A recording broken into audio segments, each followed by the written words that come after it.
Looks like we have a number of folks still joining, so I'm going to give it another minute. Thank you all for joining the Continuum of Care quarterly meeting. A couple of things real quick. If you are calling in from a phone, we like to keep attendance at our quarterly CoC meetings. So if you are calling in via phone, you can actually enter your name instead of the phone number. If you know how to do that, if you could do that so that we can record that you have joined us today, that would be great.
All right, Carrie, I think, we're at about 6 after 10. I think we should go ahead and get started.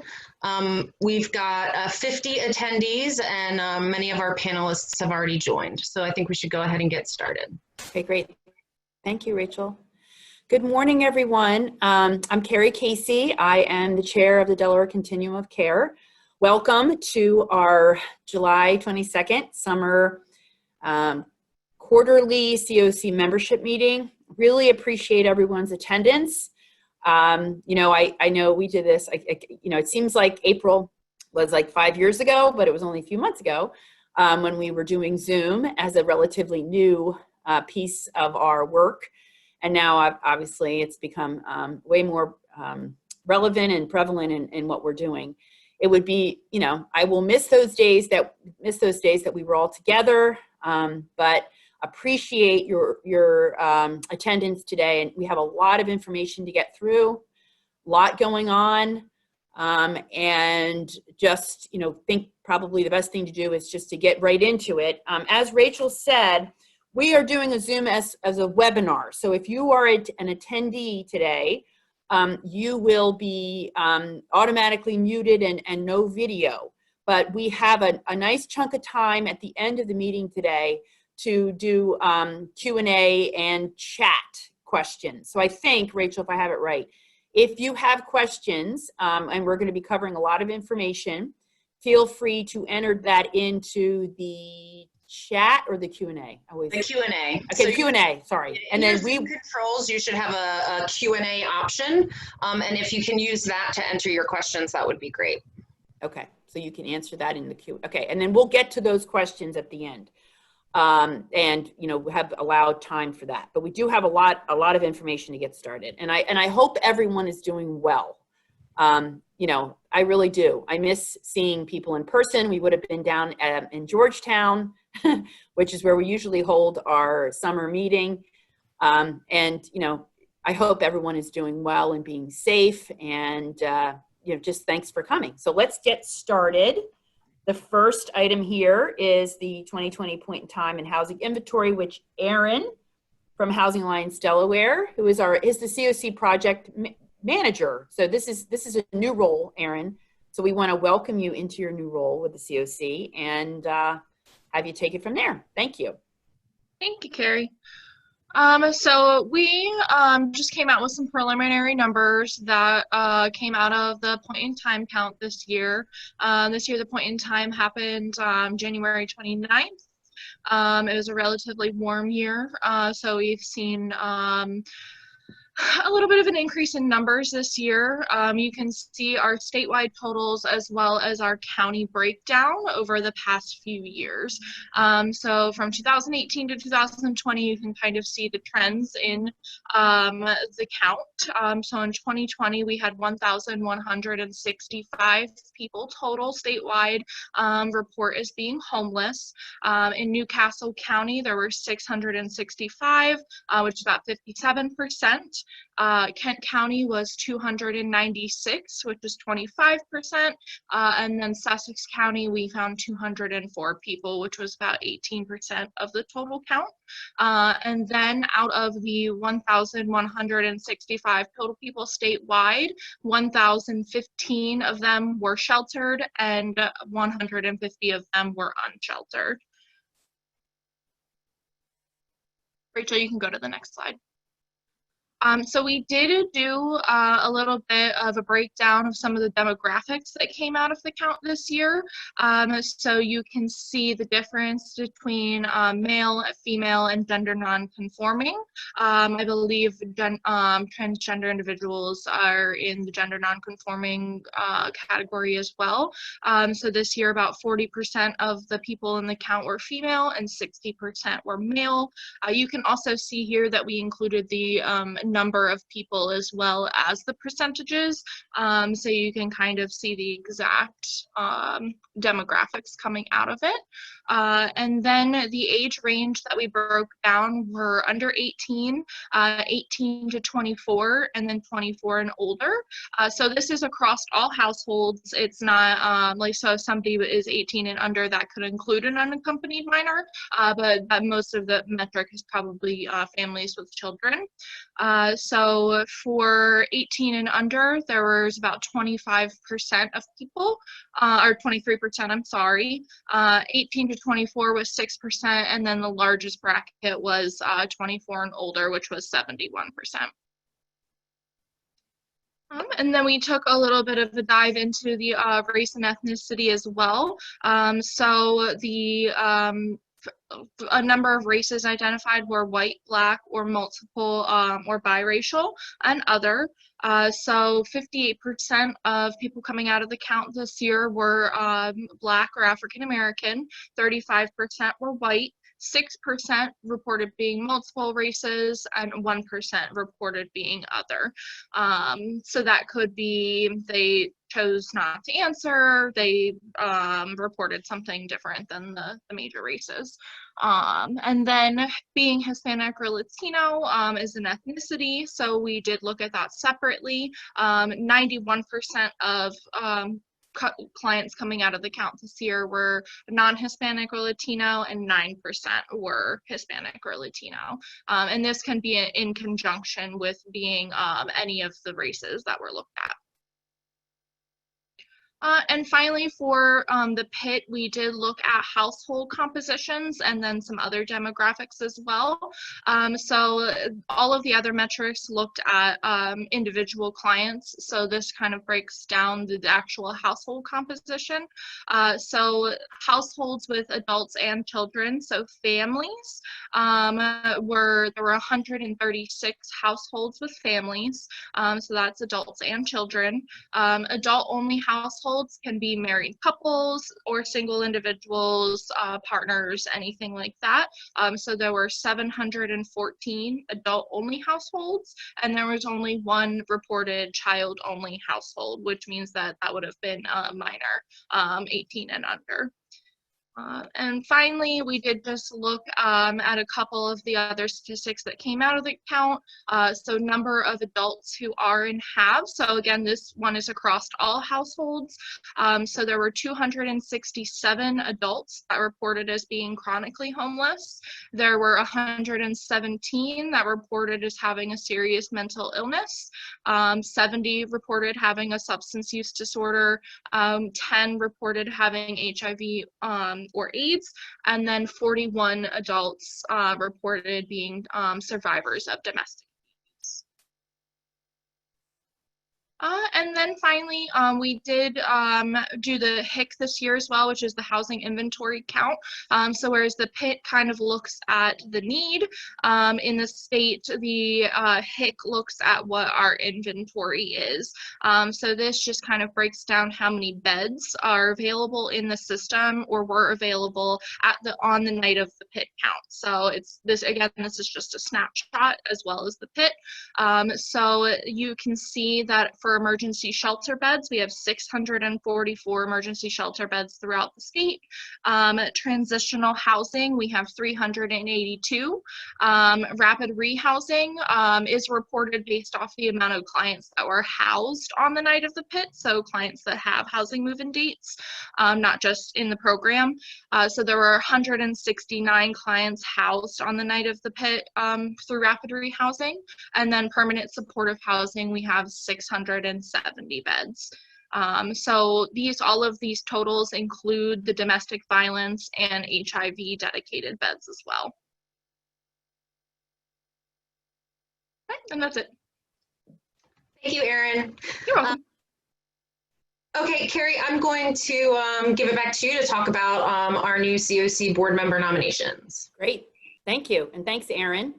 And make sure if you guys have any questions regarding that information, feel free to put it in the Q&A. Okay, so we have 2 board nominations. We're not going to vote today. We're going to send out an e-vote. Oh, great. Thank you. To our membership. So you will get a link to complete an e-vote for final approval. I think at the last meeting or the meeting before, we changed our bylaws to allow board nominations throughout the year because, and not just at our annual meeting. So subsequently, we have 2 board nominations that we're going to talk about. But I first like to, I'm not sure if Stephanie Stats is on the meeting or not, but Stephanie Stats, with the CEO of the YWCA, has been with the CoC board since it was formed in 2015. And she is stepping down, and I just, I'm not sure if she's on there, but if there's any YWCA people on the phone or on the call or the Zoom, make sure that, we will make sure to have a special thank you to her. But I just wanted to say thank you to Stephanie for her 5+ years on the CoC board. So she has nominated Orinda Poindexter, who is the External Housing Director for the YWCA, to come onto the CoC board. Orinda, many of us, probably all of us know Orinda. We love her. She's going to be a great addition to the CoC board.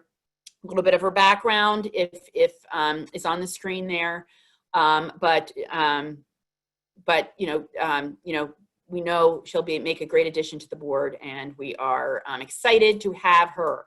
So we will be sending a vote out through the e-vote process after the meeting. The second nominee is actually, we can see him on video because he's one of the presenters later today, is John Whitelaw, the Advocacy Director for Community Legal Aid Society of Delaware. I think he came back to Class C in 2017. Really distinguished career, 30 years plus representing low-income vulnerable clients in various legal aid programs. He is a wonderful, will make a wonderful addition to the CoC board. And, as someone who works with him almost daily, just an incredible advocate for those that have not had a voice for a long time. He is a voice for those, and we're so lucky to have him. So those are our 2 wonderful esteemed board nominations, and we're excited to have them join. So what will happen, we will send the e-vote out, and then they will officially become CoC board members in the fall at our next meeting. So it'll be September. So that's a little bit about them. We will make sure to send this information out to folks after, just so you have that background when you're making your vote. And I did see Stephanie in the chat. She is here. She's not, you can't hear her because we muted her and there's no video, but we hear you, Stephanie. Thank you. And for your service to the CoC board. And we'll make sure to do something special for you when we can all be together, hopefully sometime in the future. So moving on. Thank you. Excellent. Excellent. Thanks, Carrie. The next item on the agenda is we're going to do some brief updates on the 2020 CoC funding competition. So Erin, do you want to cover that briefly for us? Yep, you can go ahead. So just a little bit of an update on the NOFA. The 2020 Notice of Funding Availability has not been released yet. It's been delayed due to COVID-19, along with many other things. HUD has not given any information on a potential release date or any competition guidelines as of yet. And also no new information has been given regarding like new funding being available this year during the competition. We know that it's not ideal that we don't have this information yet, but as we receive the information as it comes in, we will make sure that we get it out to you guys so that everybody is well informed on what's going on with the NOFA this year. We can move on. With that being said, we are going to try to move our what we can do along as much as possible to be prepared for when the NOFA is released.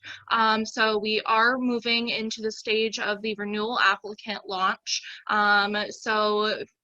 For that, the 2020 CoC funding policies and procedures were approved by the board in June.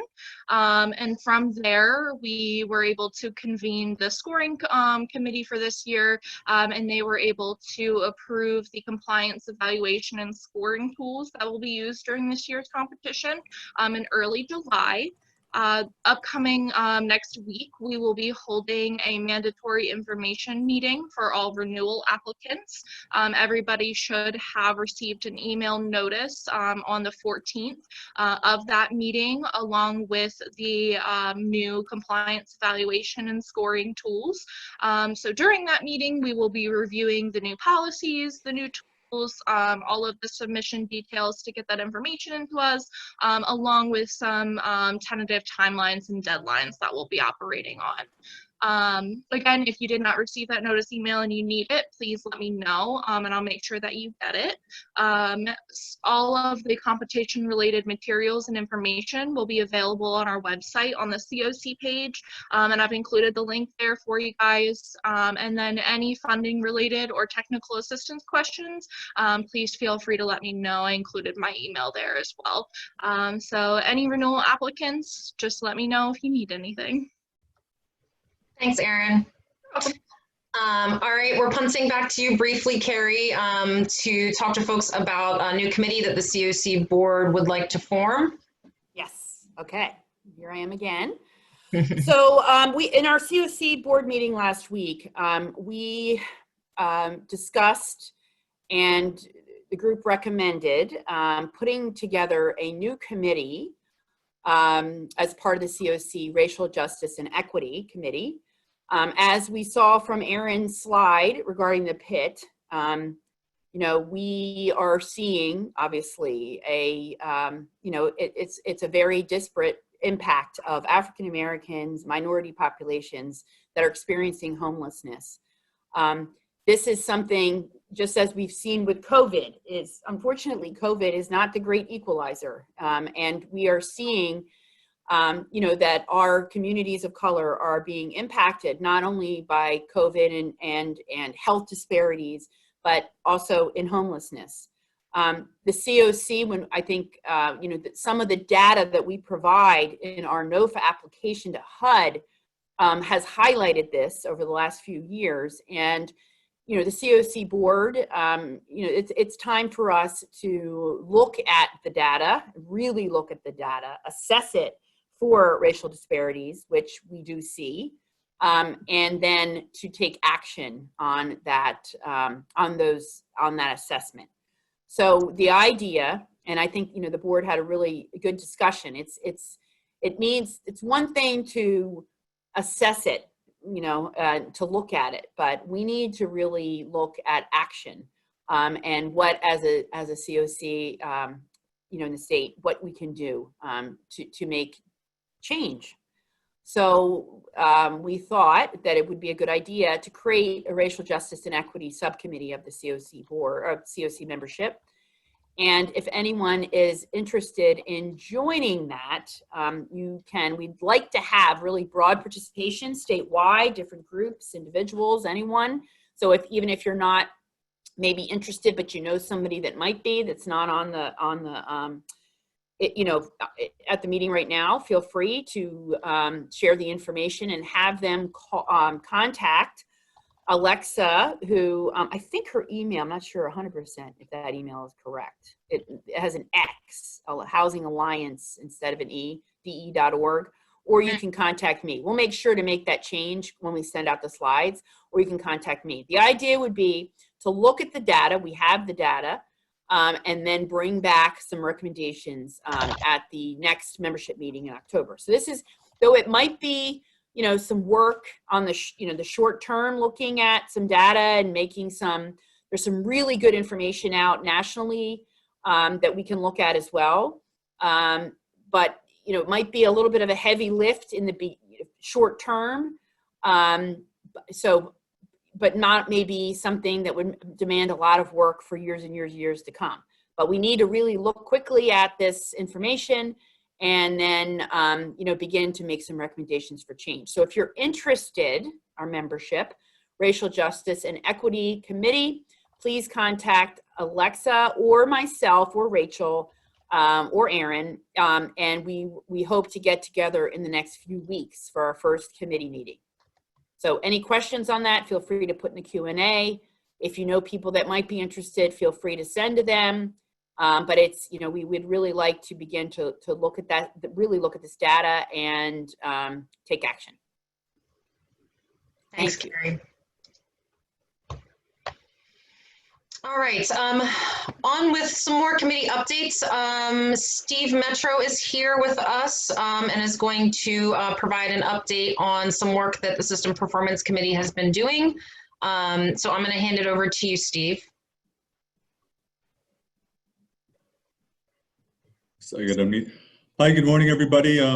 For those of you who don't know me, my name is Steve Metro. I am on the faculty at University of Delaware. I guess it's on the slide there, and also direct the Center of Community Research and Service. I sit on the System Performance Committee. What I'm going to do here, kind of somewhat briefly, is there's kind of 3 issues that we've been involved with. I will just kind of mention the first 2 and then give a bit more detail on the third.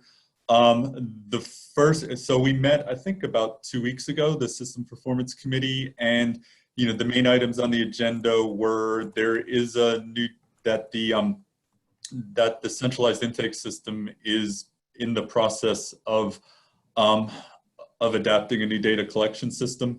And this is a process that should make it easier to follow people through the system. It's kind of an involved process. It's an ongoing process. So it started in April, probably going through till about mid-fall, till about October. And probably worth a presentation of its own at some point, but I'll just kind of leave it at the fact that, this is just make everybody aware that this is going on and that our committee is involved with that. Second thing we discussed in the meeting is just the data issues related to COVID, the data and the reporting issues that are related to COVID that are going to make it challenging to compile data through the CMIS and other sources on homelessness and system and services use that are going to be comparable to previous years. And so we're kind of working on just kind of acknowledging that, seeing what the particular issues are, and then responding to it so we can kind of be on top of that. The third thing that we're interested in, I'm going to take a couple minutes, talk a little bit more about that in detail, is on outreach services. This came up in the meeting we had before last, back in February, back in the days when we actually all met in person, that I know seems so long ago now. But we were looking over CMIS data reports and noticed that there's a big gap in the data that's reported for the for any kind of outreach services across the state. And just to be clear, when I'm talking about outreach services, just kind of meaning services where people will go to locations where people who are not receiving services, who are not staying in shelters, are at either where they're staying at. So this includes encampments or, you know, places in the woods or on the streets or in abandoned buildings, or, you know, anywhere where unsheltered homeless are staying or where they otherwise congregate during the day, and basically making contact with them, getting, you know, engaging them, getting relationships with them, seeing that their immediate needs are met to the extent possible. So linking them to services like with food or clothing or other things. And then ultimately, of course, trying to get them off of the streets, trying to get them linked to services, and ultimately getting them back into housing. And that's kind of the main goal. And so that's kind of outreach in a nutshell. And also in a nutshell is that outreach services across the state in Delaware are very sparse to practically non-existent. There is one agency, the state Division of Substance Abuse and Mental Health Services, DSAM, has federal money that they get called PATH funding, that they have used to fund their own kind of internal outreach program, which just focuses on people with mental illness. Is just kind of very internally driven. We don't have a whole lot of interaction with their activities as a CoC, and they don't contribute data currently to the CMIS. So for statewide, outreach is a big hole. And so the Systems Performance Committee, we kind of got a subcommittee together basically to address the situation and to ultimately get a comprehensive system of outreach services throughout the state. I think this is a need that is being more and more widely recognized, both by the CoC and by other external stakeholders. There was, if you remember back in February, there were 4 people who died in a homeless camp from carbon monoxide poisoning. And that kind of brought an awareness both of what's at stake and also the fact that these were people who were living in an encampment who were just totally off of the radar of just about all homeless services. So, and you know, that's one of the things, in addition to providing a link to people, to unsheltered people, outreach services also provides just a much better scope of the extent and the nature of unsheltered homelessness throughout the state. So basically what we're looking to do is kind of getting a pilot program together, taking advantage of funding. There's of course potentially funding available through the CARES Act for setting up a pilot program to get outreach services underway in coordination with other assistance that's provided in the context of COVID, and then potentially using that to go ahead and not only get outreach services started, but also to get them to expand that, to make it more sustainable, to make it more of a permanent service through other more long-term funding, and also to get the program statewide. So not, you know, to have, you know, we know that the situation is much different in Sussex, in Kent, and in Newcastle, and really just kind of the impossibility of one agency being able to cover the whole state with that. So those are our goals. We've kind of gotten started in going with that. We've identified some, at least 2 potential agencies who might actually provide the services. We're looking for other agencies who have experience or who might be interested in taking that on. And we've got a committee of about 5 people, I think, now who are doing this, and basically invite anyone else, whether you're on the System Performance Committee or not, who's at all interested, to contact either me or someone else on the committee, or, you know, Rachel or Carrie, or, you know, it'll get to us to participate. So we're looking to get this going. We think there's a window to do so. And, you know, the more people who are involved in getting this going, kind of the better off. So encourage you to get involved. So thank you. Thank you, Steve. As a reminder for participants, if you have any questions as panelists are presenting, please feel free to type those into the Q&A box, and we'll work to get to those at the end of the presentation today. Okay, we're going to move on to an update from the Policy and Advocacy Committee. I know we have the committee co-chair here with us, Tony Serzega from CoC. Deborah Gilbert-White, who is the committee chair, is having some technical difficulties joining us today. Unfortunately, we've been trying to resolve those. Oh, there, I see her. I see Deborah. Okay. Joined Can you us. hear me? Yes.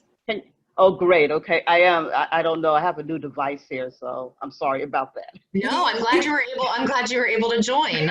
You're Okay. under me. You look like you're me, Deborah. It says Carrie Casey. Isn't that funny? Oh, something's That's good. happening here. I don't know. I'm here. No problem.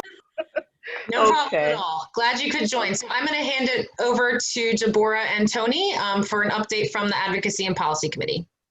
Well, thank you so much. Good morning, everyone. The Advocacy and Policy Committee has identified building partnerships and collaborations with others in community working on issues of homelessness and housing key to our work. And so we are starting to explore what that would look like. One of the community organizations that we will be working with or looking to work with is the Homes Campaign. It's a grassroots movement led by Wilmington residents, leaders, and community-based organizations. And so we have our first conversation on July 29th during our Advocacy and Policy Committee meeting. We have also proposed a virtual Delaware candidates forum. During an election year, it is a key time to particularly look at how housing and homelessness issues are being looked at for those who are in office and those who are running to obtain an office. And so, and especially during this pandemic, there is an increased urgency looking at housing and homelessness issues for those who are homeless and those who are housed. And so we feel that our elected officials do not have the luxury or privilege at this time not to look at these issues in a real way that will help to bring about change in Delaware. And so the Continuum of Care Board at our last meeting agreed that this is something that we should look at doing and move forward. Our co-chair also asked that we form a committee, and so that's what we're in the process of doing now. And so we'll keep you informed as we move forward with that as we move toward November 3rd. Tony? Yep, thanks, Deborah. And just to briefly add, what as part of moving to hold some kind of candidates forum or meeting, what we've been working on as well is putting together kind of a fact sheet or a working document to highlight some of the local and state policies and legislation that has been put in effect in other states and local governments around Delaware that hopefully we can encourage Delaware legislators to look into and possibly adopt. So during our next meeting on I believe next Wednesday the 29th, we're going to be kind of discussing some of those policies that we're seeing other states adopt, and how we can use those other examples to inform our meeting and or forum with those legislators and other candidates. So again, I guess the only other plug is if anybody's interested in attending that meeting on the 29th, you can let Deborah or I know, and we can get you the link to be able to participate in that. Also, I'll just add to feel free to reach out to, since many folks who are attending might have Erin's email address, please feel free to reach out to Erin here at Housing Alliance, and she can make sure to make that connection. Anything else, Tony and Deborah? No, just want to say thank you to all who were able to participate in the virtual advocacy day on yesterday. It makes a difference that our legislators know that we want them to be supportive of the issues that we care about. Yes, and I'll just add there have been a lot of opportunities for folks who may not be plugged into the National Low Income Housing Coalition. Check out their website, sign up for their listserv. There are a lot of really good opportunities. They make it pretty easy to sign on to advocacy letters urging folks at the federal level to support funding and legislation to provide housing assistance for folks. So, okay. We're going to move on from the CoC business portion of the meeting to talk more about kind of an update and some things going on around COVID response and homelessness here in Delaware. So first up, we have Director Beeman with the Division of State Service Centers. She's going to provide us all with an update on non-congregate sheltering. Her division has really been very busy and taking the lead on non-congregate sheltering in Delaware for folks experiencing homelessness during COVID-19. So I'm going to go ahead and stop sharing my screen, Renee. And once I do that, you're going to be able to share yours. So hopefully that works. So I'm going to go ahead and do that. All right, let's see how it works. Technology, let's see. Is everybody seeing the screen? I'm not seeing myself, but that's okay. I am not seeing the screen. Hold on, let's see. Let me make sure. Did I share it?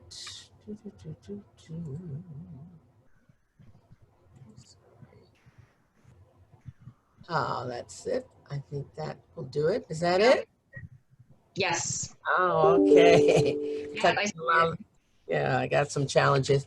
Thank you so much, Rachel, and good morning to everyone. I heard Carrie say in the beginning that we do hope that everyone is well and safe during these very difficult times. And I want to thank Carrie for being such a phenomenal leader of the CoC, and welcome. It looks like there's about 70 plus here.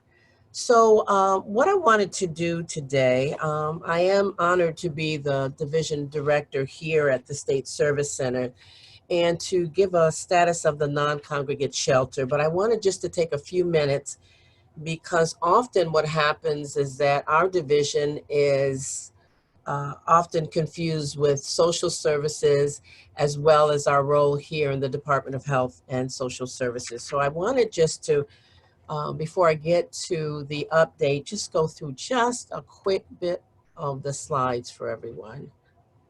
Okay, let me get it moving.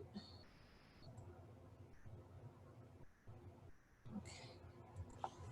Not moving. There we go. Okay.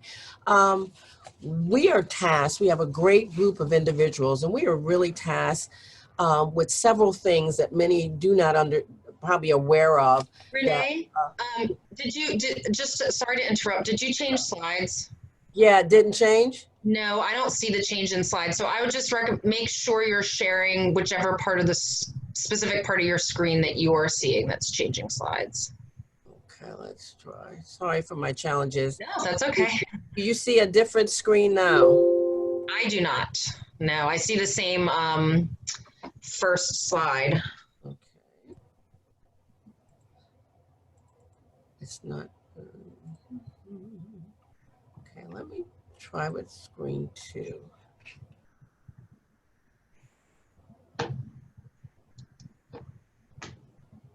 Did it change?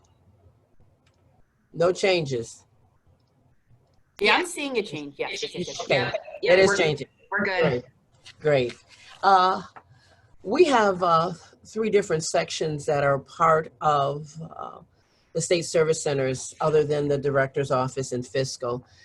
Family Support Services, and we'll talk a little bit about that. Many of you have that relationship because that's based out of our State Service Centers.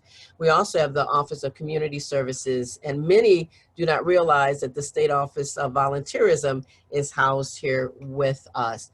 We have a team about 130 plus, and there's many programs that we do, a very robust team. We really statewide provide a lot of activities with crisis alleviation to volunteerism to a lot of the programs that help individuals with heating and cooling, emergency transitional housing. We have the state contract that we support 16 plus organizations, family visitation, adopt a family, a lot of work that we're doing, and often how that confusion comes about thinking that we possibly are social services.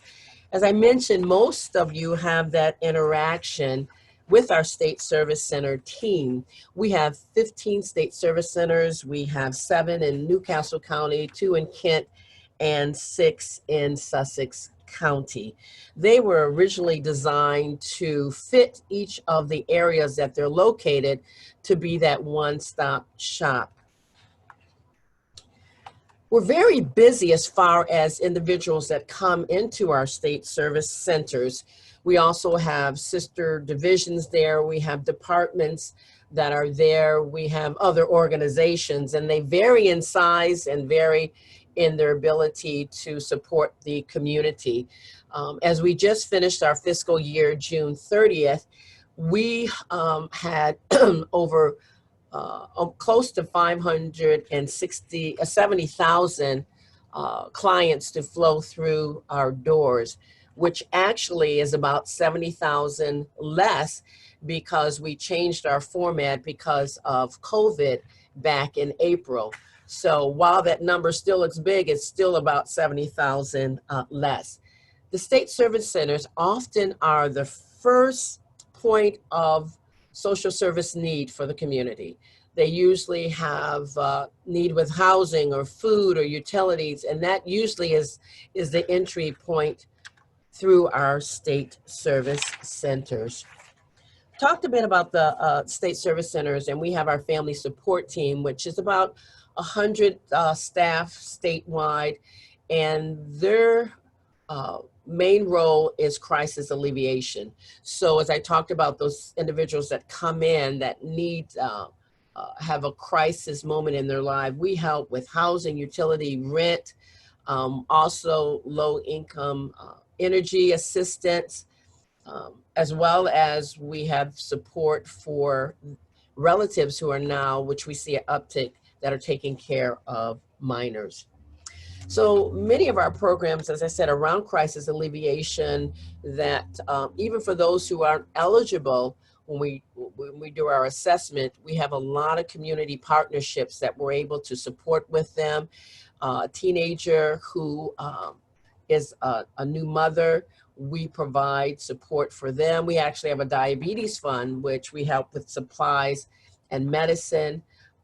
Our food closets in each of our state service centers, of course, with COVID, it's kind of been altered a bit, but we have food closets in each of our 15 state service centers. And we actually have a utility fund that we support a lot of individuals who just on that brink, that utility bill can't be paid, and it just kind of snowballs into many things. So we do a lot of work. We don't do case management because really what we do is try to alleviate that crisis and refer them and put them in the hands of those who will help them sustain and do better in their needs of self-sustainability. And that is where we have that partnership with social service, because they do the long-term and case management and support that's needed for them. So finally, to what I was asked to do is to talk about non-congregate shelter. I guess life for us all changed March 13th when the governor executed this state of emergency. And it was important at that time, which we knew that when we went from the one UD professor to the 12,000 or more cases that we have now, it was so important that in the early part of COVID, we were just unsure what was going on. So we were supporting, making sure literally to get everybody off of the street. That is different than what we were used to doing. We had specific funding, we had criteria, individuals' poverty level that we would assess and then try to refer people to other types of shelter. We just needed to get everybody off of the street. And it's been a whirlwind, and I'm grateful for an awesome team. Of course, we're tired like everybody else, but we know that the need is there. And that is definitely our duty. So let me just give you a little bit of our dashboard. I know it says January. We actually had 2 or 3 individuals who were placed in January and February. And Generally with our emergency assistance with sheltering, it's usually about 3 to 4 weeks that we're able to fund them, and then we look to help transition them or give them a warrant handoff to other organizations to provide more stable housing. But we had some individuals, a few who got swept into March with extended stays around the time which we needed to provide housing for everyone. So as of last week, taking on the few individuals from January and February, we have placed an 851 households. And that equates to almost 1,800 individuals who have been housed during this COVID period. So when we're looking at these households, 322 had children, and that turned out to be 601 children that were placed in motels and hotels. We've worked directly with DPH for individuals who couldn't self-isolate or quarantine at home, or were placed in other locations with family. But we did 27 individuals that were COVID impacted and needed to isolate from families. And when we look at that number of individuals out of that almost 1,800, 65 and older, very small amount of 35 individuals. So just to let you know that the majority of our placements were in Sussex County, followed by Newcastle, Kent, and of course we have this drifter, that that one person that kind of got in, and then we housed that we could not connect to either of the counties. The family size of those individuals, we can see that the majority were just singles, individuals, but we did have a family of 10 that we had to. So there was a range, but the majority, as you can see, were single individuals. And we talked about the households with children. Majority of them just had one child, one, two, or three children in their households. And we do have that high number of 600 kids that we were able to house. We look at race and ethnicity. We see African Americans were about half of the families, followed by Caucasians and Hispanic. So what we did, we always provide an assessment to find out what their current income source. Majority of them didn't have, half of them didn't have any type of income. And you can see it varied from Social Security, general assistance, unemployment. So you can see that graph. So where we are now, as I said before, this is so different from what we're used to doing. Generally, our emergency assistance fund is what we have traditionally used for all of our emergency housing, and that is a 60-40 split of federal or TANF dollars and state dollars. So what happened in March and April, as you can imagine, we didn't have any funds set aside. So we actually created a COVID impacted fund, which we used state money, some unused money, while we were trying to figure out what we were going to do. We knew we had to house individuals. We didn't have the funds, but things have somewhat evolved. We're utilizing FEMA dollars for those individuals that we have housed who directly had COVID, that we had expenditures for their housing, transportation, and such. We have those dollars that we've applied for. You get 75% of that can be reimbursable. We're so grateful for our community development block grant funding. Back in May, we were able to receive dollars from the city of Dover, which was very helpful for us in providing this additional stay. And again, remember, most people have been with us since the state of emergency. We've had some who have transitioned out. We have some who just decided to leave on their own, but the majority of the individuals still continue to be with us. We have pending funding, which is so great, that will allow us to have coverage for the entire state from the city of Newark, city of Wilmington, Newcastle County, and the Housing Authority. So we are breathing much easier that we are able to provide this emergency housing, not knowing what, the second surge, if we won't even get out of the first surge, what will happen. We at least feel comfortable that we're going to be able to house individuals. This funding, CDBG funding, is for 90 days. We will be working with other entities in case we need to extend individuals. But the reality is that we now have a capacity issue with our motels and hotels. It's summertime. People, despite COVID, are traveling and occupying many of the motels and hotels, that we have staff that are constantly calling to find out what the capacity is so that we can make sure to match with our placement. And, but we're just happy that we're able to do this and provide this form of housing. So things have changed quite a bit. We don't have walk-ins unless it's an emergency in our state service centers. We're still what we call in our phase 1, and we'll be developing something that would allow more walk-ins, but we're doing well as far as contacting, getting individuals being able to contact us. And at times it's a little bit more streamlined versus them coming in and waiting in our lobbies for 45 minutes or more. We're able to call them and move them through this process. So a lot is done through telephone interviews, some through emails. With our placement of individuals in our motels and hotels, they do have to sign an agreement. We want to make sure that they understand the rules of the program that are not, they're just, we don't want them to damage anything. We want them to check in with us, things like that, which really are touch points so they can just understand that, we are here to support them and we need their partnership in order to make this a great program.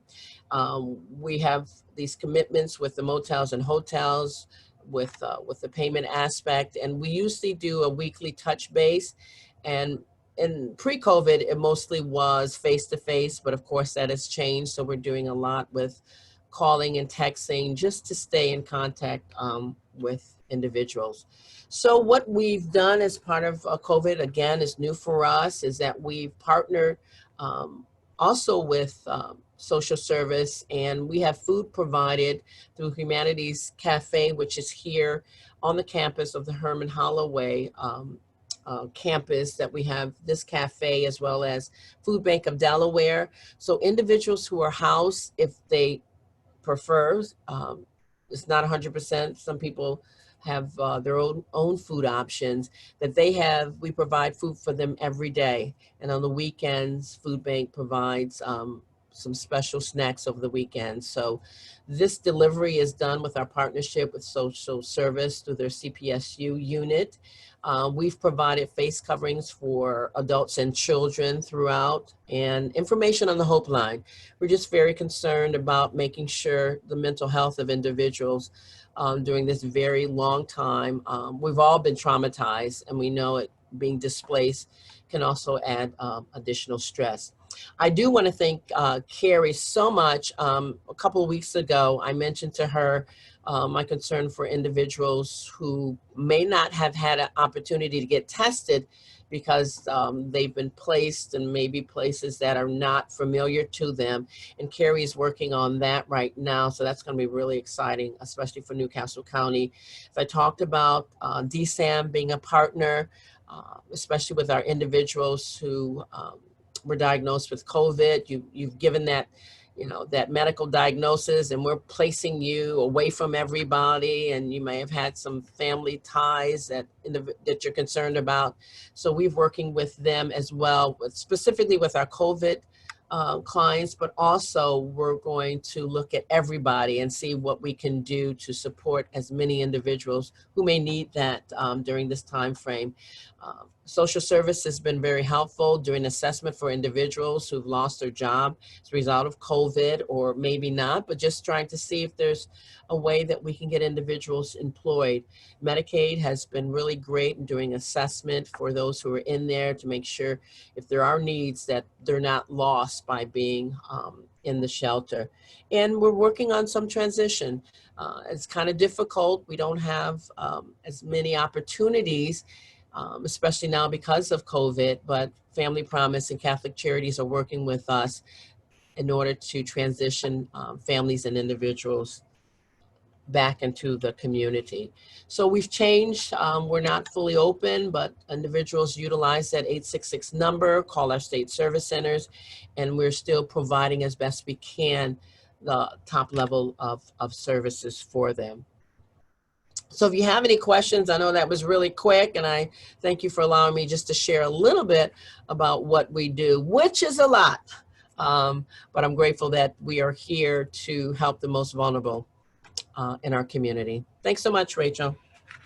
Thank you, Renee. That was really good information. I hope folks found that as helpful as I did. If you have any questions at all, please, again, use the chat box and we will try to answer those, especially at the end. Let me go ahead and reshare my screen, and then we will keep it moving to our next presenter. Thank you, Renee.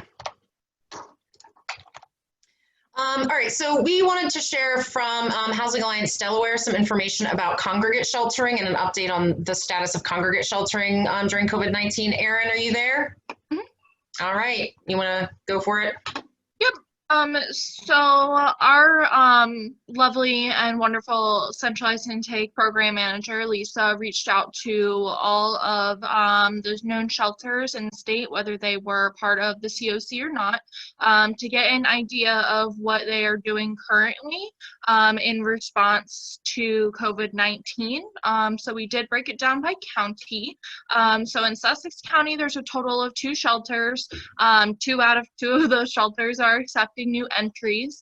A 14-day quarantine or a negative COVID test is required at both of them. They don't need both, but it's and or. And then she did a little bit of research into their capacity at the current time. Most shelters are operating at a lower capacity currently to allow for social distancing. So as of 7/20, Sussex County shelters are at 42% capacity, meaning that there are normally 28 beds available for individuals who are, or families who are homeless, but currently only 12 of them are in use as of 7/20. In Kent County, there's 5 shelters. All 5 are accepting new entries currently. 3 of them are requiring a negative COVID test, and none of them are requiring a 14-day quarantine currently. And 71%, they're at 71% capacity. So out of the 91 total beds available, 65 are currently in use. And then for Newcastle County, there are 16 shelters total, 14 of which are accepting new entries. 5 are requiring a 14-day quarantine. 9 of them are requiring a negative COVID test, and they're at 42% capacity as well. So there's 221 beds total, and only 95 are in use. So you can see the totals at the bottom for the entire state, and as a state, we are at 51% capacity currently for congregate shelter, so emergency shelters. That's it. Perfect. Thank you, Erin. And so, you know, as we've known since, you know, at least those of us who are working with shelters regularly, capacity is severely, is at about half, which is kind of what we've been saying, but we have also done the data analysis to show that beds that are able to be used, we're at about 50% of our pre-COVID capacity. And so then, of course, our extra grateful in our, you know, working with the state service centers to try to get folks as much access as we can to other sheltering opportunities. We do continue to have a number of folks who are unsheltered contacting centralized intake each day for shelter. And so we're all trying to work on figuring out how to get those folks safely accommodated, given the public health requirements that really for everyone's safety had to be put in place in a congregate setting. Okay, so moving on, I'm going to go ahead and ask Cheryl, who's our next panelist, to present. Cheryl Christensen is the Executive Director of Family Promise of Northern Newcastle County and is working with some CARES Act rapid rehousing funds to help get some folks who have been in hotels and motels with the state service centers connected to permanent housing opportunities. So again, Cheryl, I'm going to pass it to you. I'm going to stop sharing my screen, which should allow you to do so.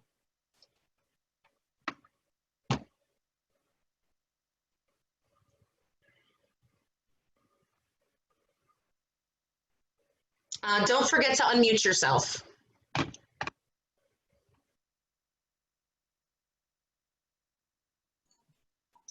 Okay, hello everybody. I've been very busy trying to find out ways to help these families that are really in need, and you know, I've got a great team of case managers that are helping with that. Are you able to see my screen? I am not able to see your screen. It looked like it was it was sharing, but then when you unmuted yourself, it went away. Oh, okay, all right, so let me try that again. How about now? Yes, we can see your screen. Okay, great. So we have 3 case managers that have all taken part of, you know, a list of families that were given to us, and it's been great to have a collaboration among agencies to try to help move this process along as quickly as we can.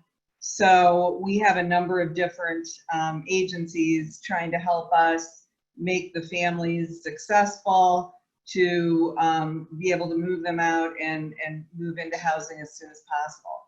So we have a number of collaborators helping in the process, and we've received funding, and there's some management, like Renee was saying, from the state of Delaware. We also have Newcastle County and City of Wilmington that have provided some funding and management as well. So DSHA identifies the motel families that are in need of housing, and so far they've provided 45 families to Family Promise in Need, and they're helping us to manage the data and progress. And currently, out of that 45 list, we've got 7 that are housed. So we're excited about the potential to continue to move more families along as time goes on. The state service centers are helping to provide us additional information that we might not have initially available.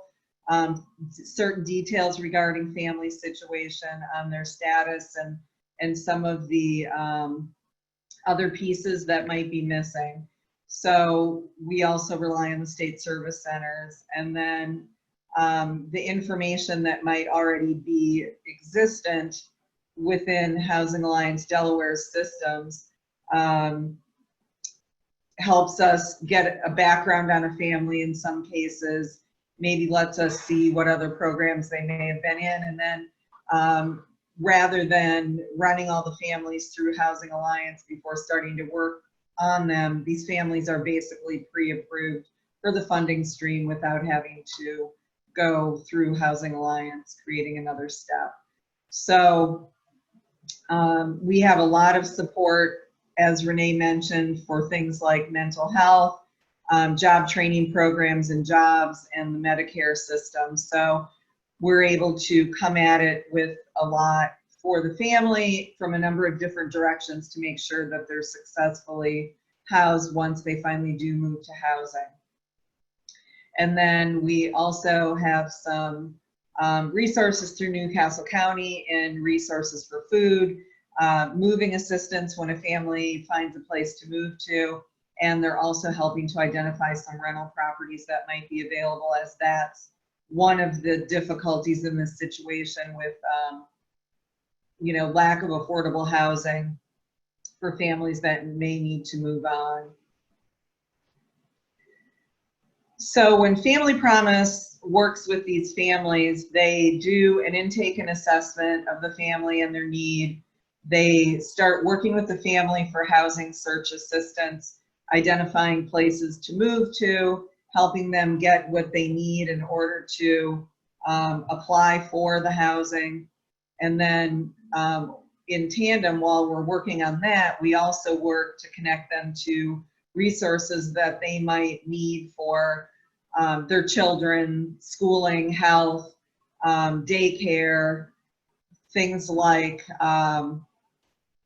mental health, and also employment is really usually the big barrier and the big piece to connect them to jobs and job training programs and that sort of thing, so that they can increase their income to be able to qualify for the rentals that they're applying for. So once all of that comes together and they are approved for housing, then the family moves to housing and we have a big celebration. So in theory, this all sounds, you know, an easy thing to do, but we do face some challenges, and, you know, we're working through those as an organization. And I think the biggest one that I have to say is we're used to families coming to meet with us in person and sitting down with them and putting a case plan together and start working on their barriers, and then moving them to housing, continuing to work on their barriers for, you know, maybe another year to make sure that they're stable. And that's been a little difficult because we're trying to do it via a Zoom meeting or on the phone or through email. And we have done some in-person visits and we've welcomed that.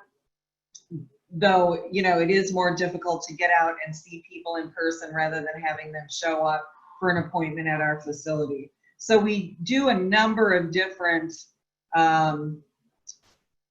ways to touch base with the families, and we find that really the most successful has been when we can try to meet with the family in person through a social distance method. And so we're trying to work through that, but every case manager has kind of gotten in the groove and found their way to work on that piece. But some of the other barriers that we have really are either not having income or having low income, where they need employment. They need to be connected to jobs, to agencies, and to job training programs. So that's been probably the biggest barrier of all, as landlords have gotten a little wary of accepting a family where in the past they may have accepted them knowing that, you know, they're going to get the job situation worked out. They're a little more concerned about taking somebody that doesn't necessarily have employment or doesn't have enough employment to cover the cost of their rent, even though we are subsidizing part of it. We're also working to track through applications for Section 8 and Section 811, and that's taking some time. We are finding that some families have a large arrears history that they need to clear up, or negative rental history, which takes us time to negotiate with past landlords or help to clear up in those kinds of situations. So in some of those cases, we may need to search for shelter if the arrears history is so great that it won't be able to be cleared up within a month. And again, I mentioned the hesitant landlords, but you know, we're working on that in a way that we are looking at providing funding commitment letters to the landlords. We've also discussed the possibility of putting together a landlord mitigation fund and having landlords apply for that should they need mitigation and assistance with payments because a family has started defaulting on their rent payments. And then the other piece that we're looking into, Family Promise National has a Keys to Good Tenancy workshop, and we're planning on putting that in place so that it would basically be 8 workshops that the family would attend online in order to understand a little bit about how they can be a good tenant. And that might also be a selling point to a landlord to let them know that this family has gone through the Keys to Tenancy program. So one of the other challenges is chronically homeless families, and they become comfortable staying in a motel. That's going to require a little bit more engagement on our part to continue to follow through, connecting them with some resources that help to understand why they are comfortable with that situation rather than going to a different stable environment. And then again, really just the getting in touch and staying in touch with families where, you know, they say they have to go, or they can't talk right now. We're having shorter chunks of time that we're able to discuss a situation. When we ask them to call back, they're not, you know, following up. So these are just some of the things that are creating a longer timeline than we would normally see. And then in general, there is a lack of affordable housing in the area. Rents have gone up, so that family's income being tentative or lower than what it normally is, and then rents being higher, there's a bigger gap. And we're looking at exploring options there. And again, potentially needing to promise the landlord more assurance financially that makes them comfortable with renting to these particular families. So basically, we are utilizing all of the resources that we can and trying to move these families as quickly as possible to stable housing and making sure that we're keeping theirs. So Renee and her team have been very helpful with this, and all of the state contacts to make sure that we're able to serve this family, you know, as well as we can in as short a period as possible.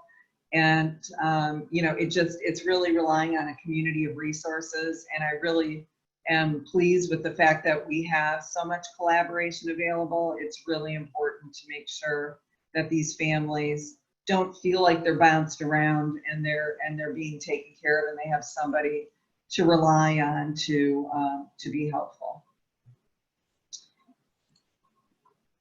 So if there's any questions, certainly put them in the chat box, and I'm happy to address it. Give me a call. Let me know how I can help or answer any questions. So I'll hand it back to you, Rachel. Thank you, Cheryl. We're going to hear from some folks about the HUD CDBG and ESG CARES Act funding shortly here. But I just want to say it's really great to have these additional resources allowing partners to be able to do more of this work. So thanks, Cheryl. Sure. Let me reshare my screen. Let's see, here we go. Okay.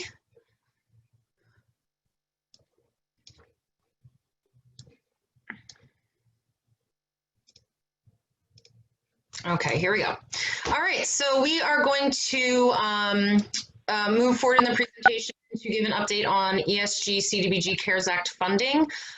Before I turn it over to Cindy DeKine at the Delaware State Housing Authority, we sent out a survey to the CoC membership last week to try to get some thoughts from folks about what they thought priorities for this additional funding should be moving forward. Of course, the eligibility, there are certain activities that are eligible under this funding and some that are not.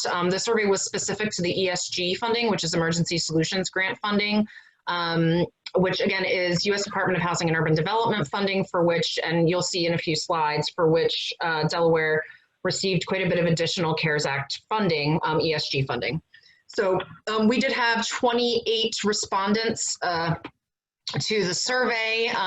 Most folks prioritizing rapid rehousing for folks who are literally homeless as the primary priority, what that way they would see the primary priority for the funding, followed by emergency shelter, making sure everyone has safe shelter, followed by another eligible activity, which is coordinated entry, or what we call centralized intake in Delaware, to support the ongoing ability to meet increased capacity of that program, followed by the other standard eligibility activity, which is administration of data on homelessness, so the homeless management information system.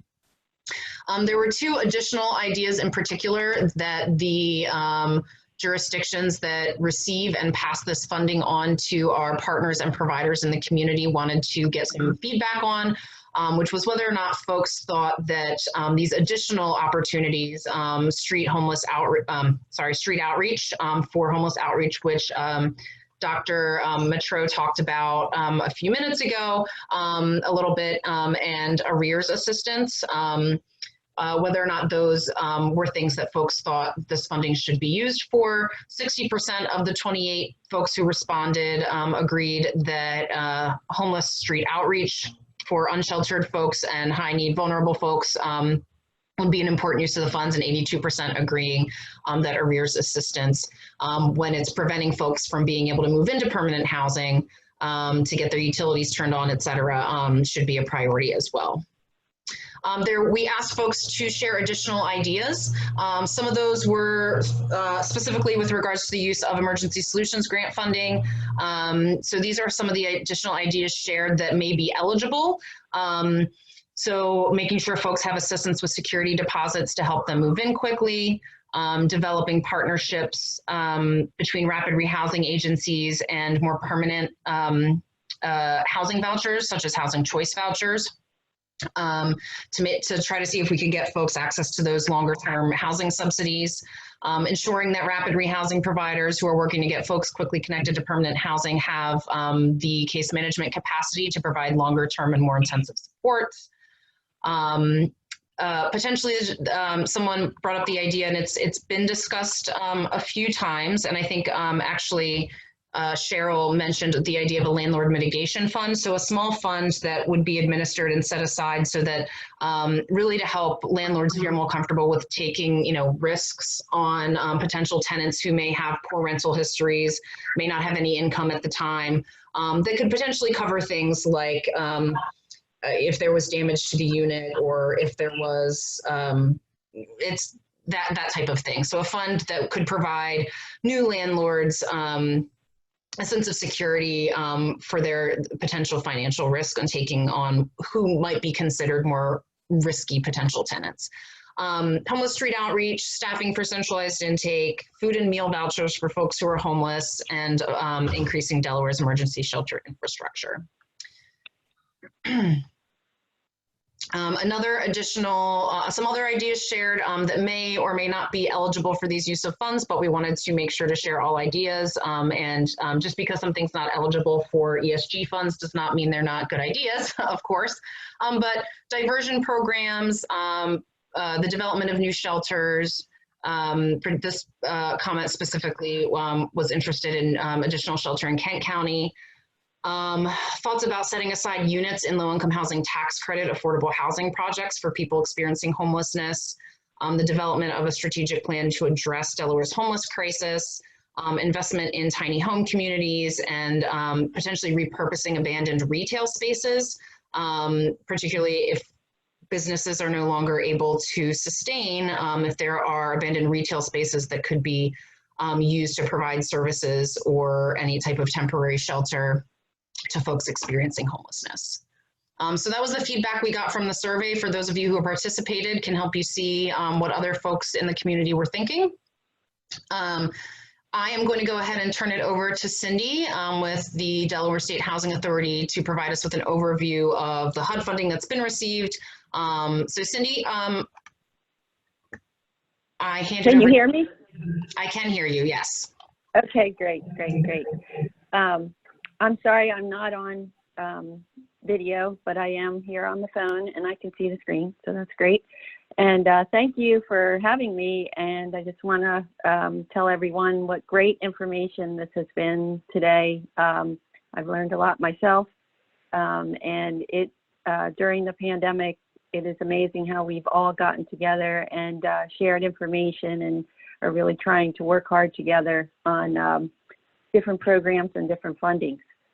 So I'm not going to take a long time today with you, but I'll just give you a really brief discussion on the CARES Act money. Back in March, the end of March, Congress passed the CARES Act funding. It was $2 trillion. A lot of that money was for loans and numerous things, but there was funding in there for our HUD housing programs, including the Emergency Solutions Grant and Community Development Block Grant. And it was a lot of money. As Carrie Casey always says, the jurisdictions that do receive ESG, all three of us don't receive more than $200,000 in any given year. And that money has to go towards shelters, our emergency shelters for operations, and rapid rehousing generally, and supporting CMIS and centralized intake. That's about all we can do with our money. And in the first tranche of the ESG CARES Act money, we all got 7 years worth of funding. And then in June, we received another tranche of funding. So it is amazing to all of us. Back in March, we all got together, Dover, Wilmington, Newcastle, and DSHA. We received funding on behalf of Kent and Sussex counties for ESG, although we can use it statewide in certain circumstances. So we got together back in March, and we've been meeting weekly in some way or another to talk about a strategic coordination of our funding for certain purposes and homelessness. So just quickly on the funding, Dover received CDBG funding, which they're using for the State Service Center hotel motel vouchers. Wilmington, Newcastle County, and DSHA, we all received over $1 million in CDBG, the first tranche. In May, there was another tranche of CDBG, and that came directly to us as a state agency that we can deploy statewide, and we will be having our own application for that in the next month or so. For ESG, again, we all received 6, 7, 8 years worth in one tranche. And then in June, we received that second tranche, even more money. The first tranches were based on the normal formula that HUD uses for our programs. And the second tranches, and there will be a third on CDBG, is based on the statistics in our state on COVID and many other things that determine that dollar amount. And then we also did receive HOPWEL money, which is Housing for Persons with AIDS. The city is a grantee with HUD as well as DSHA, and we only have the 1 or 2 sub-recipients for that funding. So altogether, it's about $14 million so far that we're deploying. Now, you have to keep in mind that because it is federal funding, there's a lot of regulations. HUD has been amazing. They've just been great to work with, and so has the IRS with their funding. And they've done a lot of waivers and trying to speed up the process, but it's still a process. In addition to the federal requirements that we have to do, the municipalities ourselves and the state, we have our own internal processes that we have to go through. So deploying it we wish it was quicker. We do, each Wilmington, DSHA, and Newcastle County have had an application process already, and we've had public hearings and so forth for the first tranche. And now we're getting ready to contract with those sub-grantees. Many of them are yourselves out there. And so that will be happening very shortly, if not already, by the jurisdictions. And then for the other tranches, Housing Alliance did that survey. We've been meeting to discuss other needs that we could use the Emergency Solutions Grant. And I think Steve talked earlier about outreach. That's definitely something that the CoC has been thinking about, and we'd love to do some kind of pilot to see if we can start that in Delaware. But if you could do the next slide, Rachel, that would be great. So these are the ideas, the funding priorities that we have established as jurisdictions. And I think you all have seen at the last meeting that we had. So during this pandemic, as Aaron just recently showed, the emergency shelters have not been able to operate at full capacity. And during the real early months of March, April, and May, some of them could not take any clients. And so, you know, they're in desperate need to continue to operate. And so a lot of our funding will go to the shelters. Of course, we are working with all of them that we fund now, and hopefully that funding will be out to them very soon.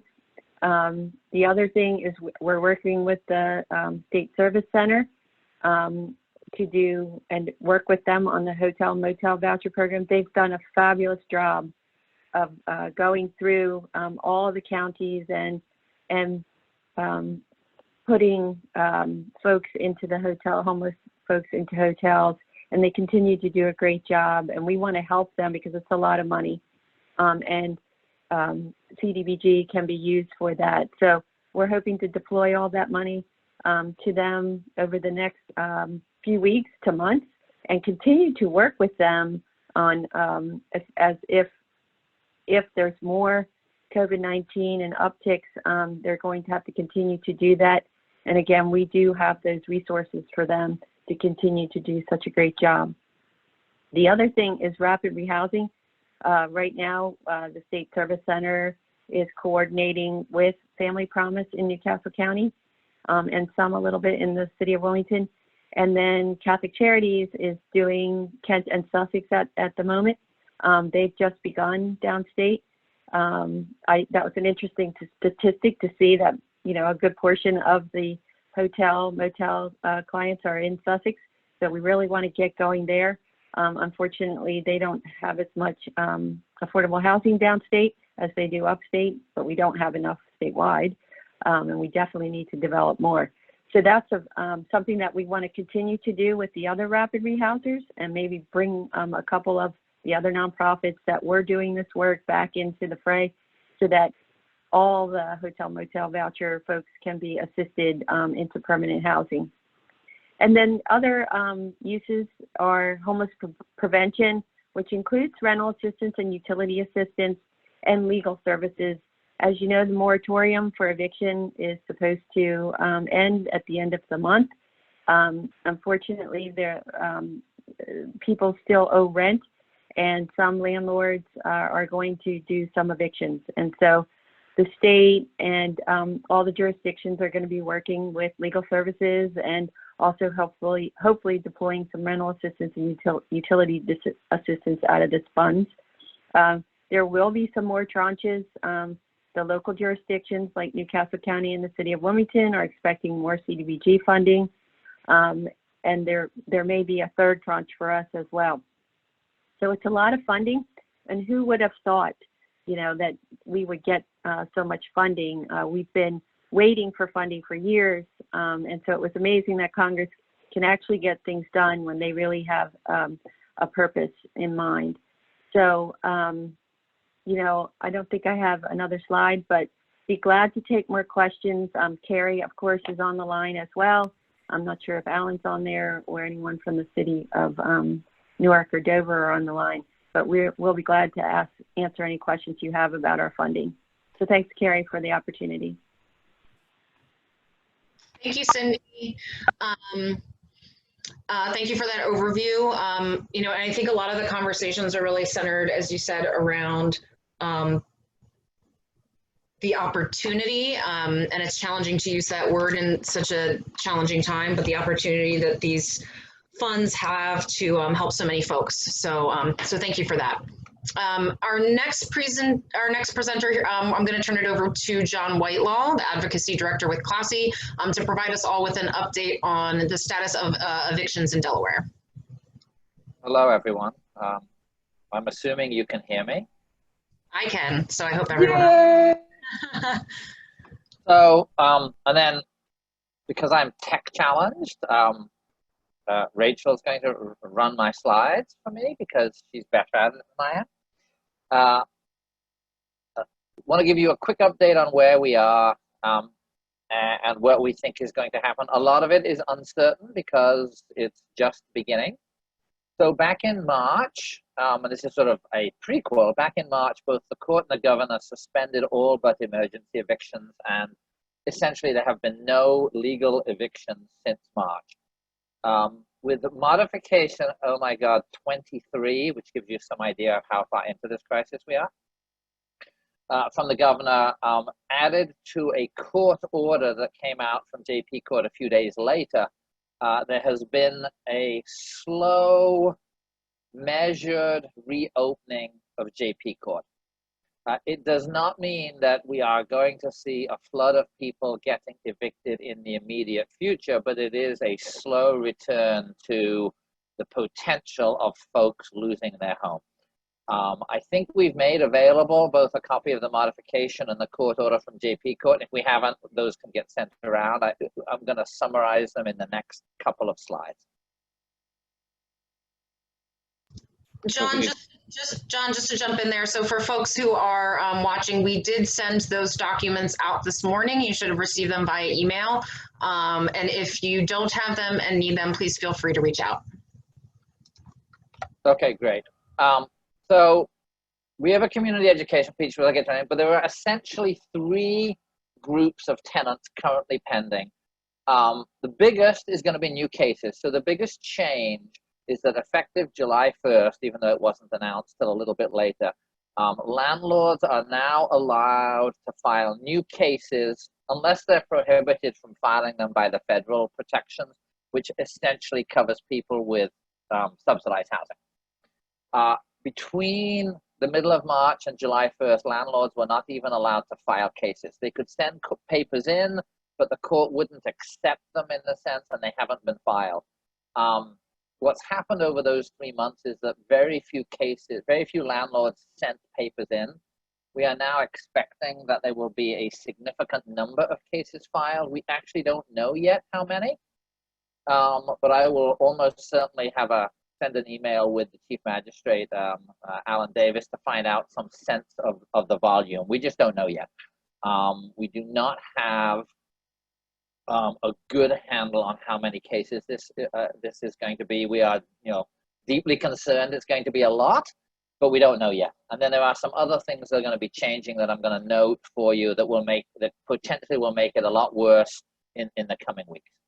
So that's group 1, which is the biggest group. It's folks who've received lease terminations but haven't gone to court, haven't been sued yet in JP Court. People who are behind on their rent, who may have got notices from the landlords, but nothing has been filed in court.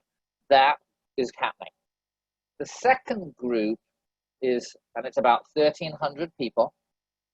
This is throughout the state, which sounds like a lot, but in the world of evictions is relatively low. Those are people who, as of March the 16th, had cases that were already in the system. So these were cases where they either had a hearing and there wasn't a decision, or in many of them where either a hearing was scheduled but it got canceled because it was after March the 16th. Sorry about that. Let's see if we can make that be quiet.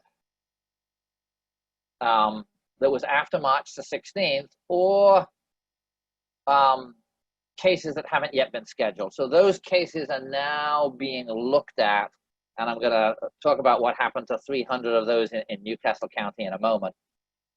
What's supposed to happen in those cases is they get a letter from the court that tells them, let us know if you still have a case, let us know if there's been a settlement, let us know if you want to go to trial. And we sent out a sample letter, which was the form that people are getting on that. It's really important that if you're working with folks, that they provide the court with contact information, because most trials now are going to be, to the extent possible, video. They don't want people coming in. They're not going to go back to the old ways. We are not going to have sort of the massive, call where everybody congregates in the waiting rooms and it's sort of barely organized chaos. So that's group number 2, cases that were in the system but didn't have a trial scheduled yet or haven't been finished. Cases number 3, which is the most smallest but immediate crisis, folks. We don't know how many this is, but we think it's very small. This is folks who had lost their cases by March 16th, had a final decision that wasn't appealed, or even had a writ ordered, but the writ haven't been executed. These folks now are going to get another bite, and up until now they have been completely immune from being evicted. The change that comes from both the new court order and the governor's order is that these folks cannot be evicted, in fact, unless justice requires, or unless there's a finding by the court that justice requires. Do we know exactly what that means? No, because there haven't been any court rules on it. At a minimum, it means that folks will be given an opportunity, tenants will be given an opportunity to submit something in writing that says, even though I have a judgment against me, say, for example, I didn't pay, I was behind on my rent and I haven't paid it. And remember, this is pre-COVID cases, essentially pre-emergency cases, that it's not appropriate to evict me. What exactly does that mean? Not clear, but it has to mean something more than I just lost my case. So there has to be something more. We can think of obvious examples where justice wouldn't require it. Say, for example, Delaware has this, what we think is peculiar 5-day rule, which basically means if you don't pay within 5 days, even if 5 business days of the letter and the landlord has reserved their rights, they can evict you even if you pay. We think that would be a case where justice would require you not to be evicted. So there has to be an additional finding by the court that justice requires you to be evicted. We imagine there's going to be litigation in JP court by landlords and tenants on what exactly that means. So folks do need to deal with it. We're not sure if they're going to get hearings on this, either virtual or in person, or if they have to submit something in writing. We actually haven't seen one yet, but we're waiting to see what happens with the folks who have a final decision, but it hasn't yet been executed. So if we can go to the next slide. This is terrible, but it's not as terrible as it looks. Earlier last week, JP 13, which is the Newcastle County Justice of the Peace Court that handles evictions, jumped the gun. There's no good thing to say about this. They sent out, yes, 300 trial notices. Yes, 300 for 3 days in person in the middle of August. We found out about it. We alerted the court. It wasn't an accident in the sense that somebody didn't hit a button by mistake. It's court personnel. I'm not going to say they went rogue, because I don't think it was intentional in the sense of meant to. It was a misunderstanding, shall we say. These notices should never have gone up. There are not going to be massive numbers of trials August 10th and 11th and 13th. Instead, there's going to be a pretrial hearing or a pretrial conference, and people are going to get another notice. There are not trials scheduled for the 3 states. So yes, people are going to be freaking out when they get them. They're supposed to get another notice giving them a pre-trial conference. So you want to be aware of that.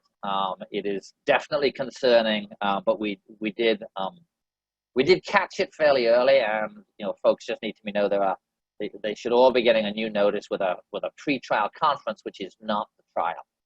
Okay, if we can go to the next slide.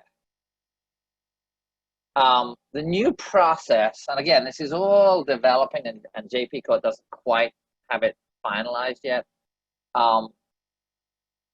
JP Court does not want to be They want to process cases efficiently, but they're not in the business of trying to evict people wholesale. They want to divert as many cases as they can and resolve as many cases as they can while reserving trials for cases that can't be resolved.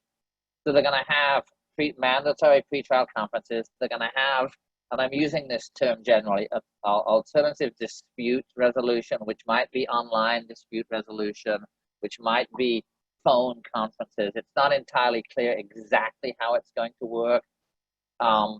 It's also my understanding that there's going to be a connection between the folks who are doing that and some source of funding, possibly through DSHA, some of their funding, to be able to attempt to resolve some of these cases where it is, and I say only, and I don't mean that in the seriousness of it, but where it's only a question of money and there is funding available. I want to talk a little bit more about that in a moment. But the alternative dispute resolution is going to take some time in rent cases. They're going to divert as many cases as they can for that. And then how those will get resolved is something outside the, in some ways, the confines of JP Court. It really will depend in the big picture on how much money is available for rental assistance. I do think that is the big elephant in the room. We'll talk a little bit more about that in a moment, but the big elephant in the room is how much public funding is there going to be available for rental assistance. And you know, my mantra on this is the crisis that we are facing is because of a loss of tens, if not more than that, millions of dollars from the economy. And the only way we're going to avoid a major crisis is if that money is somehow put back in.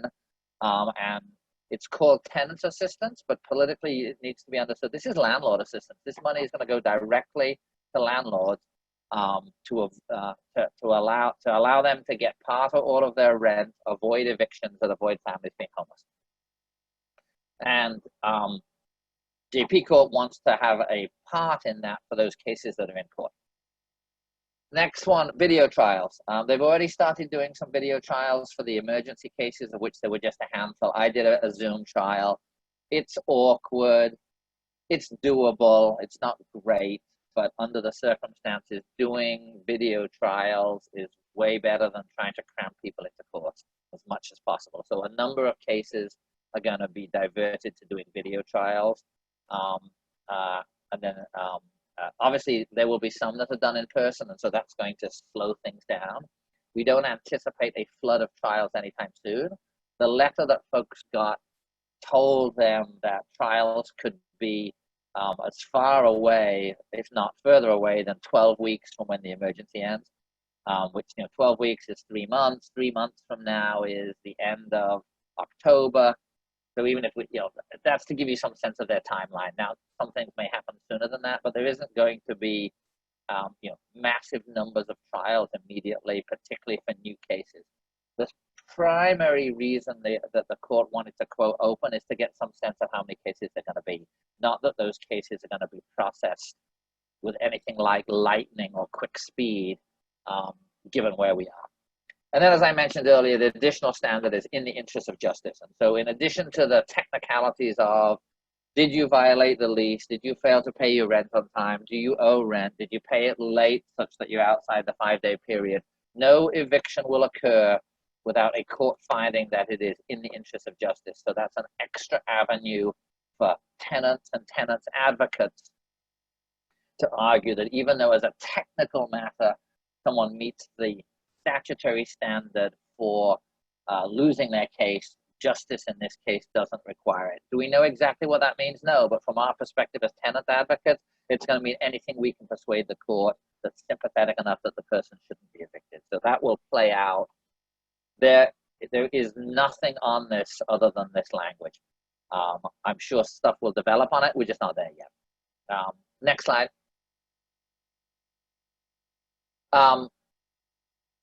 This is the key to how big a problem this is going to be. How many families, how much money?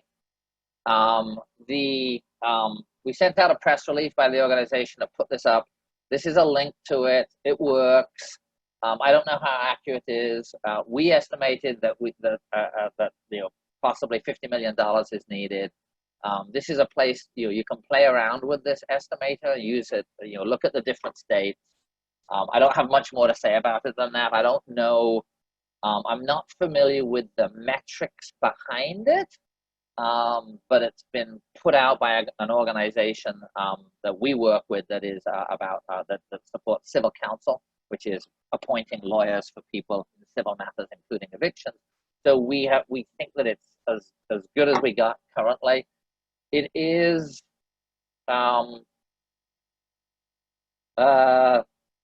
That's a great question. Someone asked, can we load the link in the chat? I can't, but I suspect somebody else can. So I'm thinking about